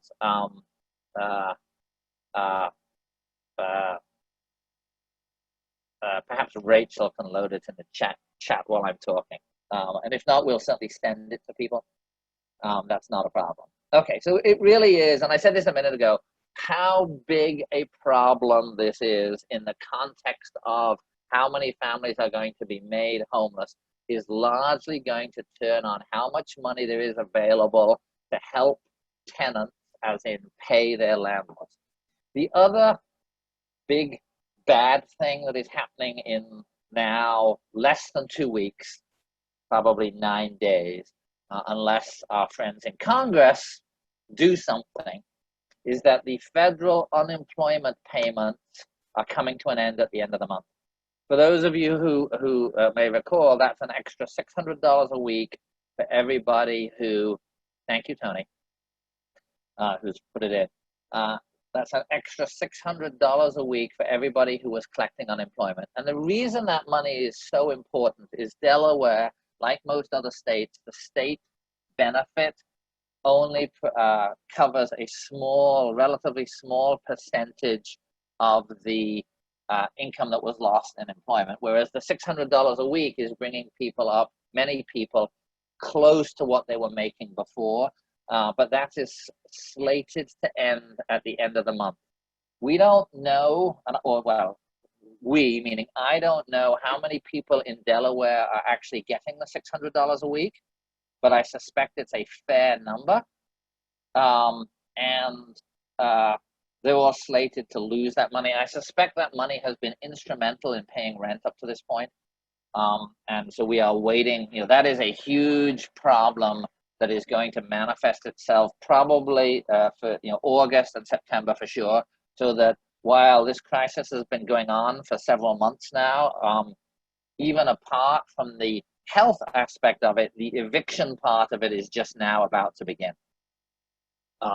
And again, I cannot say enough how I encourage every one of you on this call at every opportunity to be encouraging public agencies that have money, governmental agencies that have money, to be advocating for large sums of money to be put into a rental assistance program that is as easy as possible to administer. And again, just to give you a note of what happened already in Delaware, there was for about 3 minutes, I'm exaggerating a little bit, Delaware State Housing Authority had a rental assistance program, and I'm not knocking it in any way, but it was completely overwhelmed with applicants. And so it was shut down fairly quickly because there was just an overwhelming number of applications for rental assistance. That is the huge part of the game, is coming up with money for rental assistance. And then the second part of that is coming up with some funding to provide legal assistance for tenants, so that for those, so that rental assistance can be negotiated if there's some negotiations, or to provide them with representation in the actual cases as they go along. Okay, which I'm not going to talk more about at the moment. So if we could go to the next slide. The letter is attached. We could put it up if you want, but I think it is available to everybody. It's fairly self-explanatory. This is the letter that everybody's getting. I've heard from the court that they've had two problems. One is some landlords haven't got the letter, and many landlords and tenants aren't responding to it. So, if you're working with folks, This is basic, but it's incredibly important. When you get letters from the court, you got to deal with them. You can't just, it's very stressful, it's very difficult, but our clients are going to be much worse off if they, and folks are going to be much worse off if they just don't respond to these notices and these letters. It's particularly important in these landlord-tenant cases because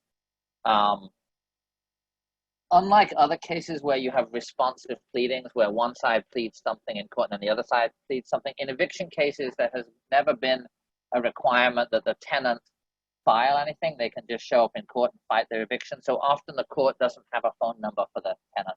And so these notices, these letters are asking the tenants to provide contact information, and it's incredibly important that people do that so they can be contacted by the court.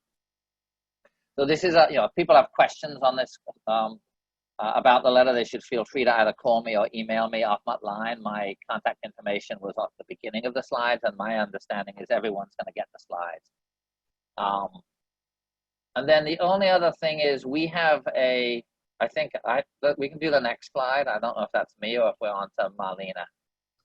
I think we're on to Marlena next. So can I give, I'm going to take 1 minute of Marlena's time. Sorry, Marlena. We also sent out a draft community ed piece that is going to go out either today or tomorrow.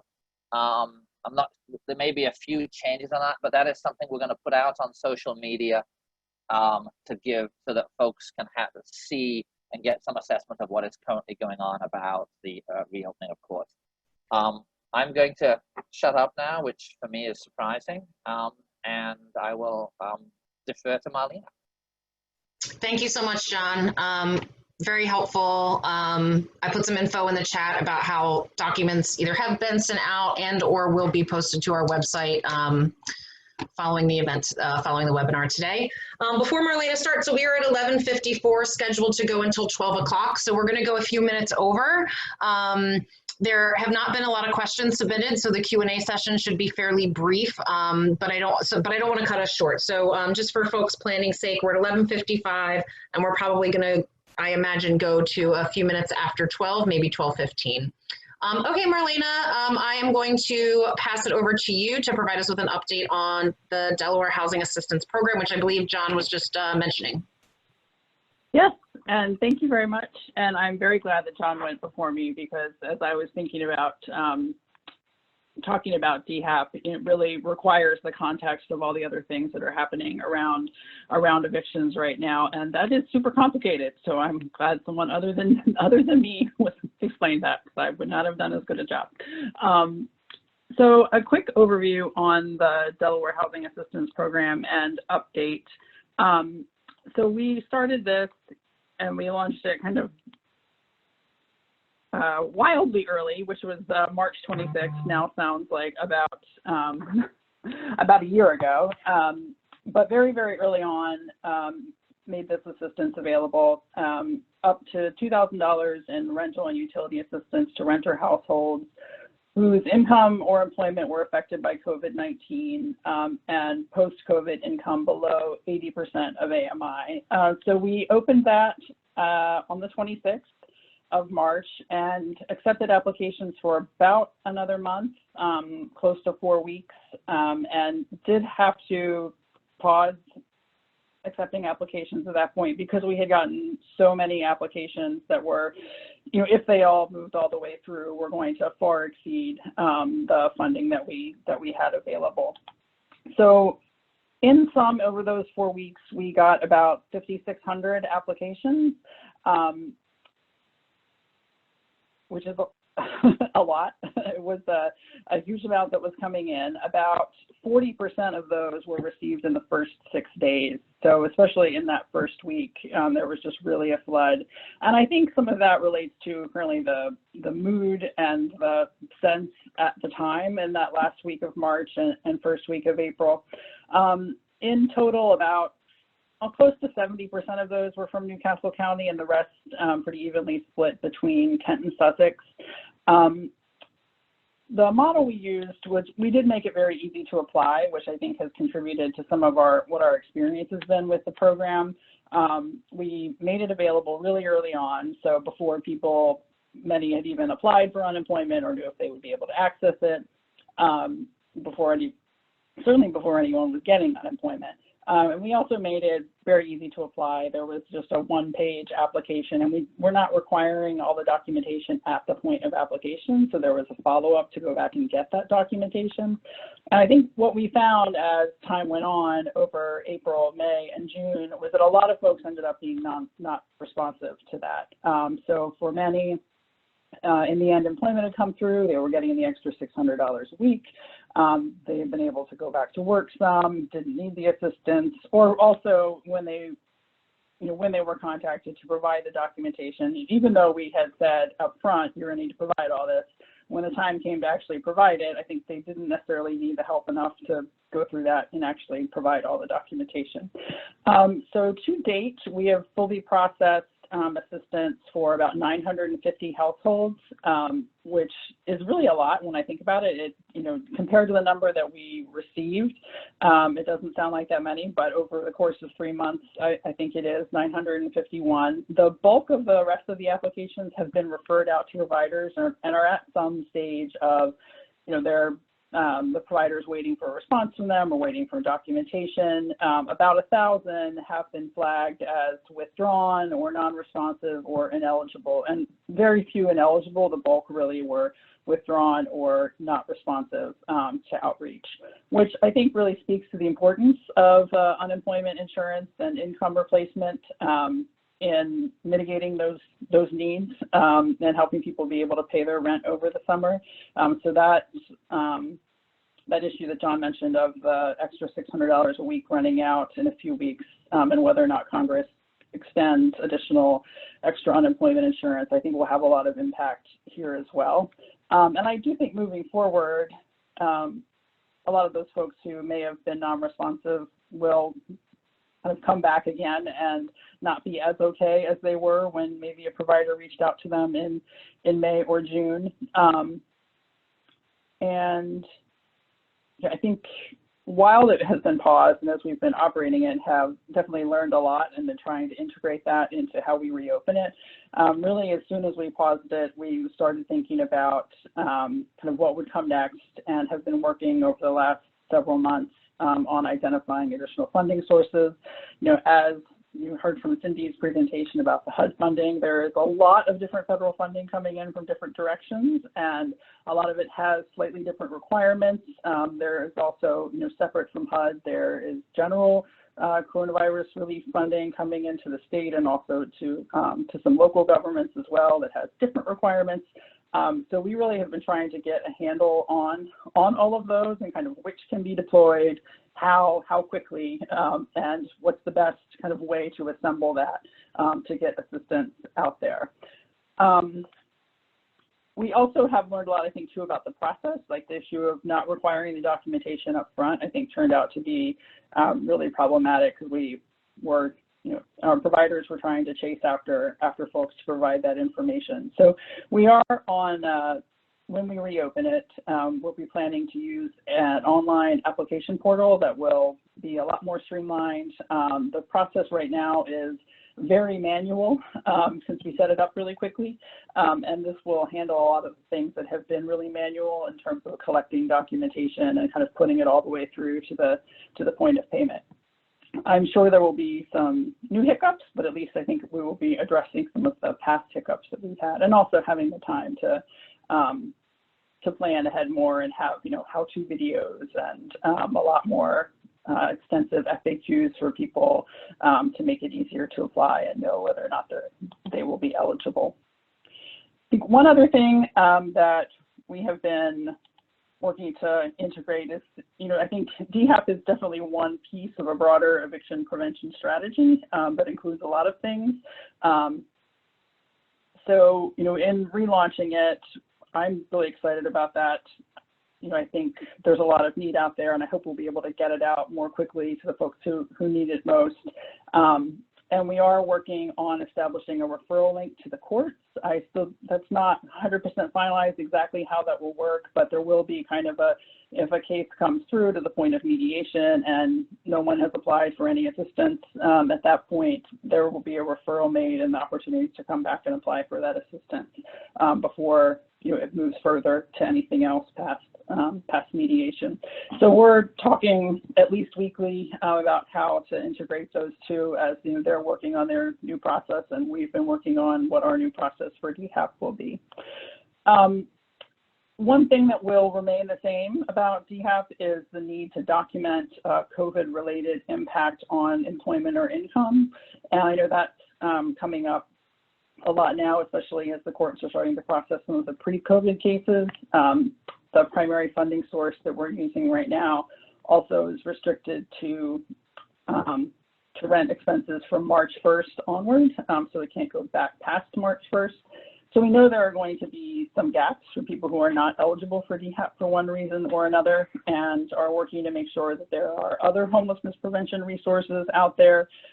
So we fund through Home for Good primarily some homelessness prevention funding in the community statewide with different providers, and are looking to how we can increase those resources, both through kind of existing resources and maybe some new stimulus funding coming in, to make sure that there's kind of other homelessness prevention dollars available to fill those gaps for households that are not eligible for DHAP, or that have not who have expenses that are not related to not eligible for DHAP. Sorry.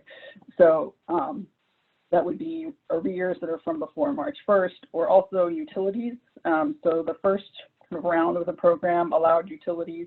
When we reopen, we will not be covering utilities anymore. I think we found that definitely the majority of folks ended up getting assistance primarily with rent, and there were maybe like 20% or so were rent and utilities. And administration-wise, that's a whole extra, very complicated thing to administer. So I think as we've been really focused on, how can we do all of this much faster at a much bigger scale, taking out utilities seems like an important thing for us. But we realize that that's still a need for some households and related to homelessness prevention. So wanting to make sure that there are other resources there in the community for those gaps. And all right, I think that's mainly it. I didn't check if there were any questions popping up in the chat. Definitely more to come. Actually, I didn't say anything about when. So we'll be relaunching. I don't have a specific date on it, but within the next 2 weeks for sure, as we're working on some final pieces around the portal and all of the kind of documents that go around it. Really want to make sure that we have all of that ready to go and out at the front when we make it available. Great, thank you, Marlena. Yeah. All right, so we are coming to a close here. I think we only have a couple of questions to be answered in the chat, in the question and answer box. If you have any remaining questions, please feel free to put them in there now. But I'm gonna go ahead and just see if we can get, I think there are only a couple there. So someone asked, and Cindy, I don't know if you can answer this, someone asked about how much of the CDBG and ESG money was going to be going to homeless prevention? That's a really good question. At this point, the jurisdictions are still working together. We're, as Marlena said, there's the new DHAP program that's going to be retooled a little bit. And so there's a possibility that some of the funding can go for DHAP or similar for utility. As she said, maybe the utility assistance will be what we're doing. I did see the question in the chat that I can't remember what the chart said on the PowerPoint, but we do have 14 million altogether. We've already received 7 million because we got that second tranche of CDBG, and each the county and the city of Wilmington have over $3 million, and then the city of Dover. So altogether, it's about 14 million. So it may not have included the second CDBG. I can't remember what it said, but that's why it's 14 million. We are always working together every week talking about the homelessness priorities and rental assistance. So, those other second tranches may be used for that, but at this point, We are concentrating on emergency shelters, the hotel motel vouchers, and rapid rehousers with our first tranches of funding. I don't know, did that answer your question, you think? I think so. So it sounds like there's not yet a final decision on, I know you said that some of the first round had already been allocated. So there has not been official dollar amounts put to homeless prevention yet. Yep, and this is Carrie. I was just going to mention real quick, Cindy, exactly that. That first round of CDBG, as Cindy stated, the jurisdictions, you know, streamline the funding to the emergency need, the public health need that was happening at that time. The second round, if you can see from that chart, the state has received their CDBG. Newcastle County, Wilmington, and Dover has not received a second round of CDBG CV funding yet. We anticipate, we were told by HUD, end of June is when we might be receiving that money. So we anticipate receiving some money. We're not sure what that's going to look like.